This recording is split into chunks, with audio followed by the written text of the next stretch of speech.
इस वक्त यूपी में दो चीजें ताबड़तोड़ हो रही हैं। योगी आदित्यनाथ का एक्शन और अखिलेश यादव का ट्विटर रिएक्शन। कल से समाजवादी पार्टी ने यूपी में एक नया नैरेटिव शुरू कर दिया। उपचुनाव के लिए नया नारा दिया है और नई तस्वीरों को चुनाव में उतारने का प्लान बनाया है।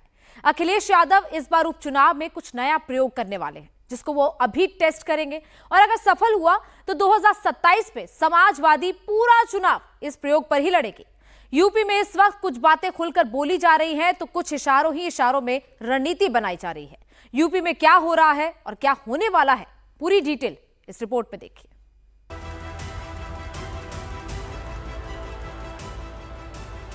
सफलता मिलेगी, 10 में से 10 सीटें जीतेंगे। उत्तर प्रदेश में जिस तरीके से आपने देखा है भारतीय जनता पार्टी के कार्यकाल में किस तरीके से निर्माण तो बहुत किए गए, शिलान्यास बहुत सारे किए गए, उद्घाटन कई सारे किए गए, लेकिन पहली बारिश और दूसरी बारिश में ही सारी हकीकत सामने आ गई। मर्यादा पुरुषोत्तम राम की जो मर्यादा है, भारतीय जनता पार्टी ने उसे तोड़ा है, उसे विखंडित किया है, लोगों के सामने परेशानी पैदा किया है।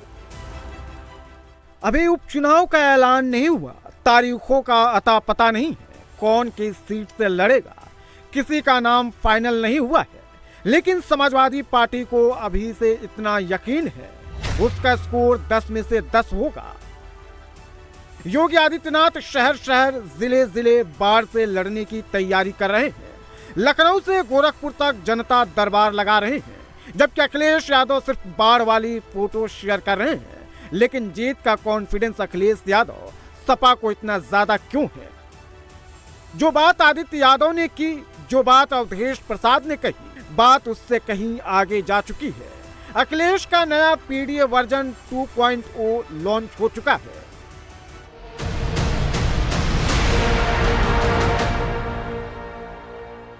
सबसे पहले अयोध्या एयरपोर्ट पहुंचे अवधेश प्रसाद के हाथों में ये तस्वीर देखी। ये फोटो शिरोमणि महाराज सातन पासी की है, जो 12वीं शताब्दी में अवध के राजा थे। अभी अयोध्या के सांसद अवधेश प्रसाद हैं, जिनकी जाति पासी है। पासी वाली थ्योरी पूरी बताएंगे, उससे पहले एक और तस्वीर देखिए। यह 28 जून की समाजवादी पार्टी की ऑफिस की फोटो है, जहां पर पहली बार वीर भामा शाह जयंती मनाई गई।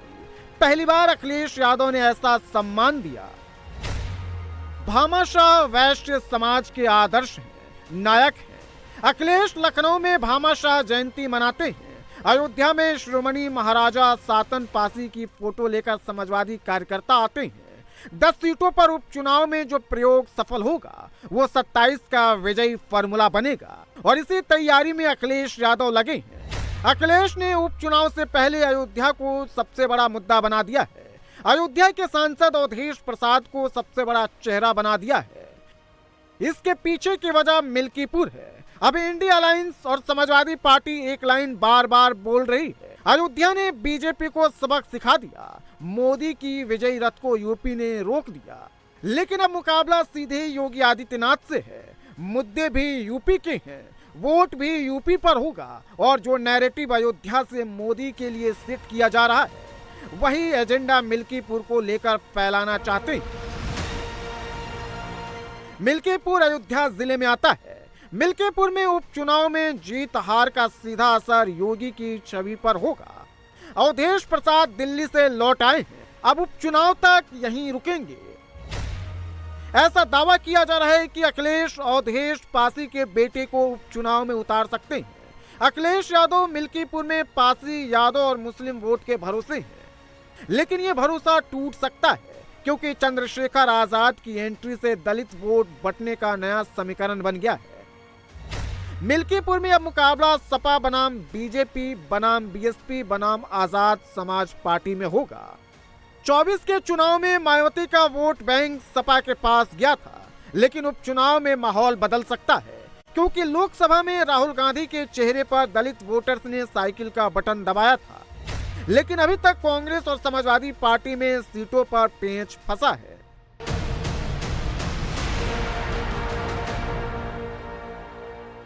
दूसरी तरफ योगी लोकसभा चुनाव में हार के कारणों की समीक्षा कर रहे हैं, विकास के कार्यों का जायजा ले रहे हैं। जिले में, लोकसभा में, विधानसभा में विकास के कार्यों की समीक्षा कर रहे हैं, फीडबैक ले रहे हैं।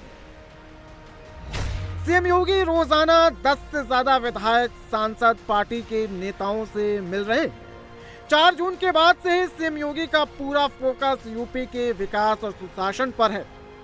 महाराजगंज के नेताओं से मुलाकात, एटा मंडल के नेताओं से शिष्टाचार भेंट, सीतापुर, मथुरा, कुशीनगर के नेताओं से और विधायकों से फीडबैक ले रहे हैं, तो अलीगढ़ मंडल के सांसदों और विधायकों से विकास पर चर्चा कर रहे हैं। गोंडा, कुशीनगर, गोरखपुर के विधायकों से भी फीडबैक लिए, विधान परिषद के सदस्यों से भी मिल रहे हैं। सीएम योगी सुशासन की ढीली पेच को टाइट कर रहे हैं, बाढ़ प्रभावित इलाकों का दौरा कर रहे हैं, बाढ़ प्रभावित हर जिले में पीड़ितों से मिल रहे हैं, उन तक मदद पहुंचे ये सुनिश्चित कर रहे हैं। पहली बार जुलाई प्रथम सप्ताह में बाढ़ देखने को मिली।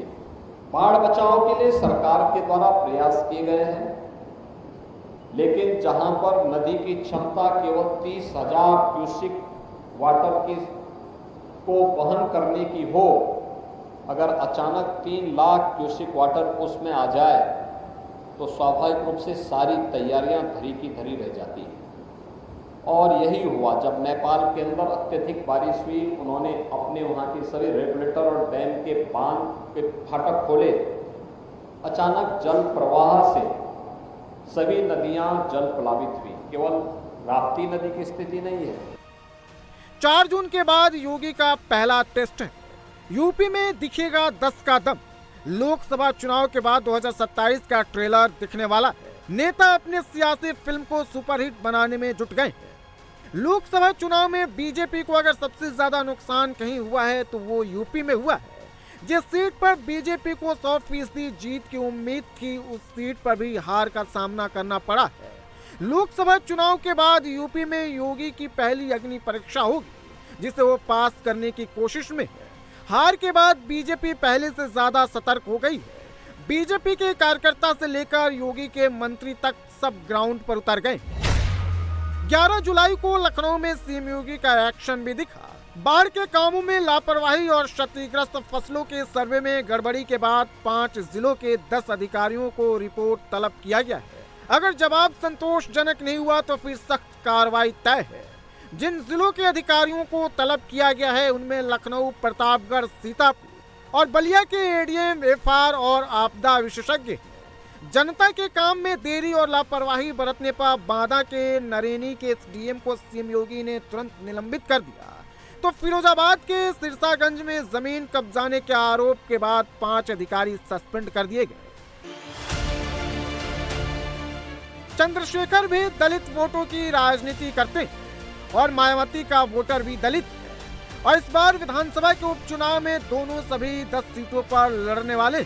यूपी में 21.1% दलित वोटर थे, जिसमें से जाटव 11.7% और चंद्रशेखर और मायावती दोनों जाटव समुदाय से ही आते हैं। लिहाजा दलितों का वोट इन दोनों में बंटना तय है। 10 में से 4 सीट खैर मीरापुर, कुंदरकी, गाजियाबाद सदर सीट पर आजाद समाज पार्टी चुनाव प्रभारी भी नियुक्त कर चुकी है। चंद्रशेखर की आजाद समाज पार्टी भी मिल्कीपुर सीट से चुनाव लड़ेगी। उपचुनाव से दूर रहने वाली मायावती की पार्टी भी इस बार उपचुनाव लड़ रही है और बीजेपी मिल्कीपुर सीट को किसी भी हाल में समाजवादी पार्टी से छीनकर अयोध्या में हार के गम को कम करने की कोशिश में है। और ये बात अखिलेश और अवधेश पासी भी जानते हैं, तभी तो अयोध्या को सबसे बड़ा मुद्दा बनाया जा रहा है। राजा पुरुषोत्तम राम की जो मर्यादा है, भारतीय जनता पार्टी ने उसे तोड़ा है, उसे विखंडित किया है, लोगों के सामने परेशानी पैदा किया है पुरुषोत्तम राम की धरती से। और ये एक मैसेज यहाँ से गया है कि अब देश में धर्म पर आधारित राजनीति नहीं चलेगी। भारतीय जनता और ये हार जो है भारतीय जनता के विचारों की हार है, सांप्रदायिकता की हार है। अब एनडीए की बात करें तो 10 में से बीजेपी 8 सीटों पर चुनाव लड़ने की तैयारी में है। हालांकि निषाद पार्टी और जयंत चौधरी की आरएलडी 2-2 सीटें मांग रही है, तो एनडीए गठबंधन में कांग्रेस 3 से 4 सीटों पर दावा ठोक रही है। कांग्रेस पश्चिमी उत्तर प्रदेश की दोनों सीटें यानी गाजियाबाद और मीरापुर की सीट के साथ प्रयागराज की फूलपुर सीट पर भी उपचुनाव लड़ना चाहती है, लेकिन अभी बात नहीं बन पाई है। इसके बावजूद समाजवादी पार्टी के नेता और अखिलेश यादव के चचेरे भाई आदित्य यादव 10 में से 10 सीटें जीतने का दावा कर रहे हैं।